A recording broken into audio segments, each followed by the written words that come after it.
Kementerian Pertahanan Rusia merilis rekaman momen pasukannya berburu drone Baba Yaga. Rekamannya diunggah di Telegram pada Rabu 6 November 2024. Dalam keterangan unggahan disebutkan, pejuang Rusia sedang berburu Baba Yaga. Penembak Rusia dibekali pencitraan termal, menghancurkan UAV Ukraina pada malam hari. Pos pengamatan mendeteksi pergerakan helikopter malam, dan kemudian kru anti pesawat bergerak melakukan penyergapan. Awak anti pesawat bergerak dari kelompok pasukan Dnipro mengklaim sukses menghancurkan lebih dari 10 drone barat jenis Baba Yaga milik tentara Ukraina di arah Kakhovka di wilayah Kherson dalam seminggu.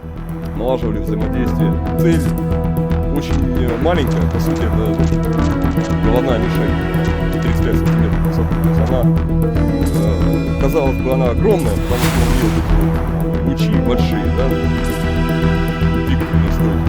А сама-то цель, которую нужно поразить, она довольно маленькая, то есть это аккумуляторные батареи, ну, спиртовые силикаты, и там Starlink автоматное управление, она довольно маленькая.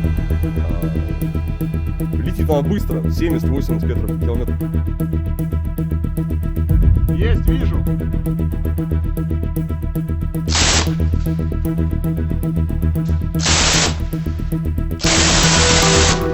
Отправили как мобильную группу на комплекс Мобик.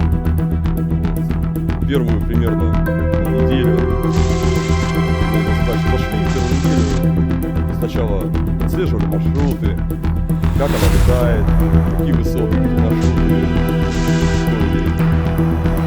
место, где надо прикрывать. Налаживали взаимодействие.